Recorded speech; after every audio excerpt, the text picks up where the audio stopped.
Good afternoon, YouTubers. I'm trying another podcast here. I mentioned the Hopi elders in another podcast or another video. Um, and I wanted to touch on that. It's a saying, and many of you may have heard it already, but there's a lot of it rang true, and I have it actually. I put it in a book 14 years ago because it rang so true to me. A Hopi elder speaks. You have been telling the people that this is the 11th hour, and I've been doing that. Now you must go back and tell the people that this is the hour. And there are things to be considered. Where are you living?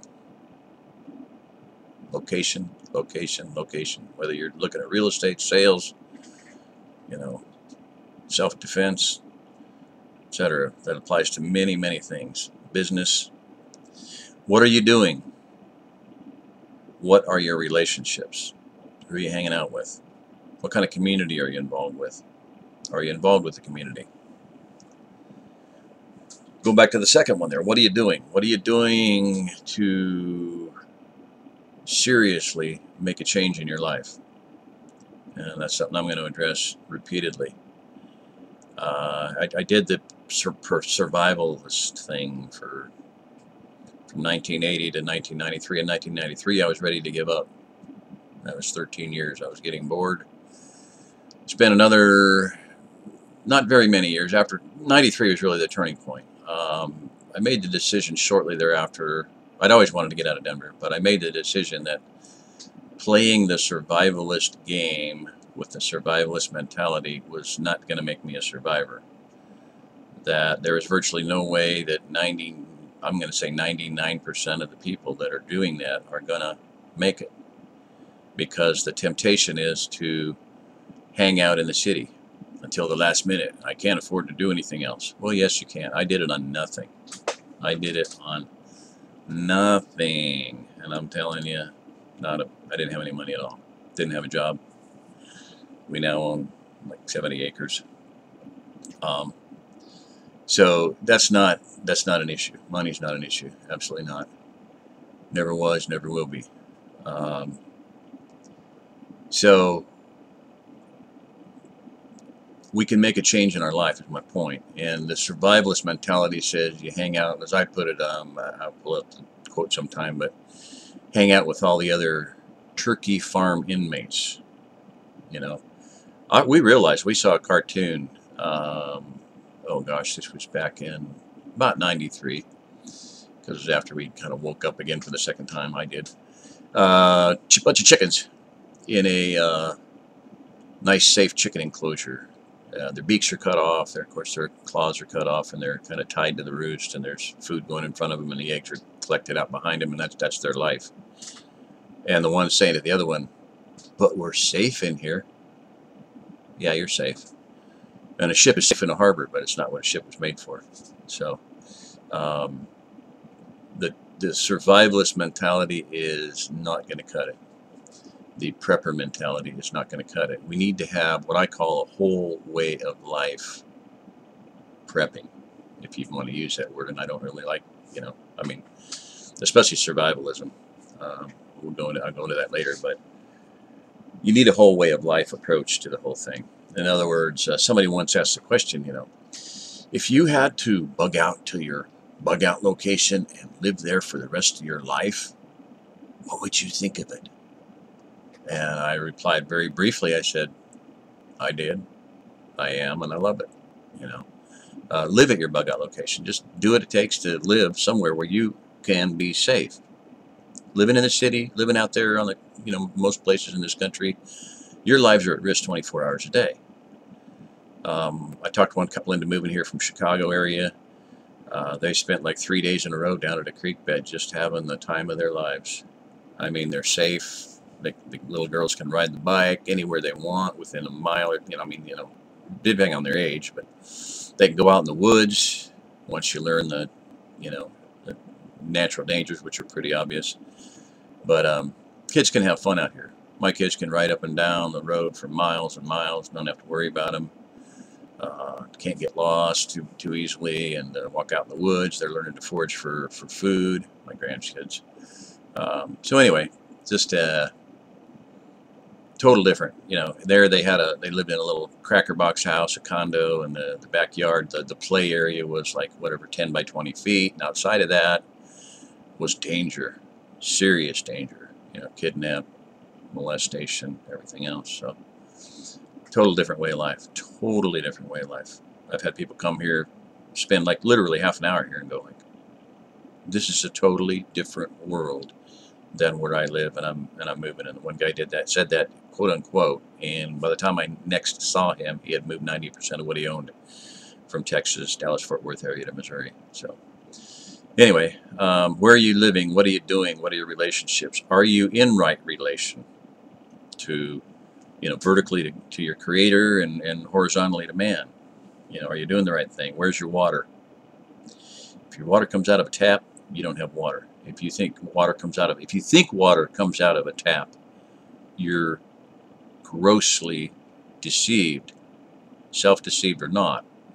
If you think water comes out of a spigot in the ground, you're deceived, either deliberately self-deceived or deceived. I had a survivalist telling everybody, come live with me in Kansas, and I said, there's the Ozark or the Oglala aquifer's going dry, and there's not going to be any water there in the very near future. And he said, I'm not a farmer, I don't need water. I was like, here's a survivalist with not a brain, no two brain cells to rub together. And I don't feel sorry for him, because he was a troll, he was vicious, he was nasty. He destroyed an entire group, really good group with 4,000 members, totally single-handedly ruined it. Anyway, know your garden. It is time to speak your truth. Create your community. And it's time for me to speak my truth. I mean, I've been studying, I've been reading, I've been doing what I can, and ever constantly growing a base of readers. Started out with 200. I'm like, man, as long as I'm hitting the click button, I might as well send this to 2,000. So I got on more groups. As long as I'm hitting the click button and sending this to 2,000, I might as well send it to 20,000. And so I did that. I'm just looking to take my message to a higher level, a bigger level, a more strategic level. And I'm hoping that things like the Beyond Off-Grid documentary are going to accomplish that, if and when it gets out. Create your community. Create community. That's what we need to do. And community is, most people have a completely mistaken perception of that. We'll go into that later. Be good to each other. Be good to each other. Boy, we are going to be standing at each other's backs. I guarantee you that. That's what the time that I'm looking forward to. That's my job that I've been given to do. I'm looking forward to a time when we hang together or we hang separately. And I mean that in not a literal sense, but in a, what am I saying? Not in an individual sense versus a group sense, like the Founding Fathers were talking about being hung, but I mean, I'm talking in a national sense. I'm not talking dozens of people. I'm talking thousands, hundreds of thousands, and millions of people. This is huge. It's critical, life critical for millions and millions of people. We need to be able to think correctly. Do not look outside yourself for the leader. When you have a community, your leader should be coming within the community, and that applies to community. I'll address that on another issue. The idea of, I made a saying, one of the very first things I say in my book, the opening statement is, a lot of people are going to die because they thought they were smart enough to think for themselves. Very few of us are. I'm not. I ended up here because I listened to somebody that had more life experience and was wiser than me. I grew up born and raised in Denver. I was in a run of the Rockies, and I had my teepees, and I had my tents, and I had my stoves, and I figured I could keep, maybe 100 people alive. Well, Vietnam vet that'd been around the world and had good at it, nothing in life except killing people, told me that, go east. You got to go east. You got to go where there's water. You got to go where there's capability of growing food. And all these years later, that's been coming more and more to the fore. Galen Chadwick saying we must reestablish the Jeffersonian farm, the family farm, the patriot farmer has got to come to the fore. We will not make it if we don't grow our own food. That's the message. Then he clasped his hands together, smiled, and said, this could be a good time. And this could be a good time. I'm going to stop right there. I'll come back to that later because I want to make a statement here. when I talked to Pastor Joe, and we spent a lot of hours talking, wish we would have recorded it and been able to go back over it, but we brainstormed a lot. 3 messages came out. Time for groups to get together. We need to have leadership, and we need to have hands-on training. Those 3 things were huge. I went home that night. The night I got home, and I went to sleep, and as I was going to sleep, I just, one of these times when I wish I'd have got up and I got a voice recorder or something, or just written some ideas down, because I was inspired. I was inspired by Pastor Joe Fox, and encouraged. The thing that was very odd about that night was I had dozens of ideas going through my head, things that I need to tell people.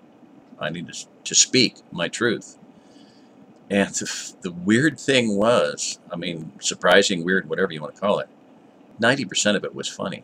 And I'm not talking funny like, deliberately funny stand-up comedy, just doing comedy to be, just to, make people laugh and get paid to do it, but just humorous stuff. I mean, laying there in bed and kind of laughing like, no, that's really funny. And after it was all over, I was like, yeah, I'll remember all this from that day to this. I mean, it's there, things I've written and stuff. So anyway, the idea of humor, don't take yourself too seriously. And when I quoted that other part of the Hopi elder thing, it's like we must take nothing seriously, least of all yourselves. But being able to laugh at yourself. We need some humor. Laughter is the best medicine. Laughter, heals broken bones, and the scriptures talk of that. And laughter is the best medicine. It's one of the main comedy things in Reader's Digest for many years. I don't know if that's even still around. It's the 50 million issues of that they put out, and now the internet comes along, and I don't know if they even exist anymore. Check on that someday. Anyway, just a few ideas there, YouTubers. I know it's rambling, and I'm looking forward to doing more of this. I really, really, really, really appreciate the inspiration of Pastor Joe Fox to get me rolling on this, and the example that another main YouTuber I want to give a shout out to is Dutch Sins. Just an amazing dedication to truth and reality, and superb investigator.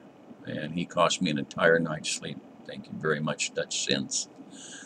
But the Kraton, rat. I mean, not ratty, but I think it was in between a time when he was going to get off of YouTube and just do Facebook, and irritated with, the way YouTube was working.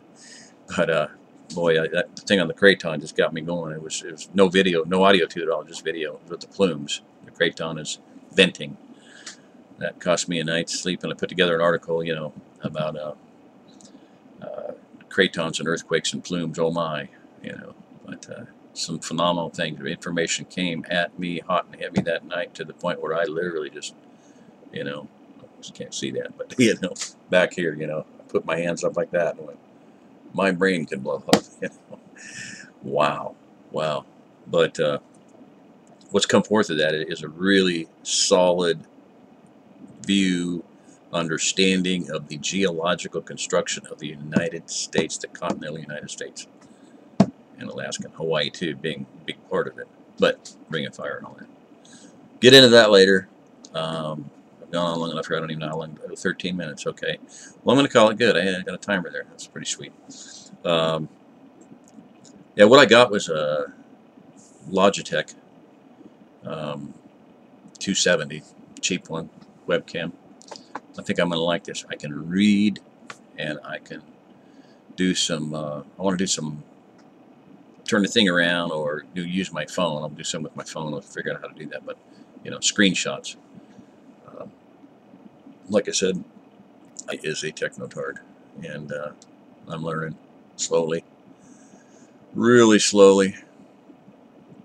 Anyway, hope that'll make some sense to people. I want to talk to the next thing I want to talk about is finish up the Hopi other thing, but then I also want to address the idea of survival is a rule of threes. So that's a very, very important issue. All right, YouTubers. 10/29/2014, 4:42 p.m. I could open with that, but I'm not going to. I'll just be closing with it. If you can hear my voice, if you can hear me, my words, you're part of the remnant. Goodbye.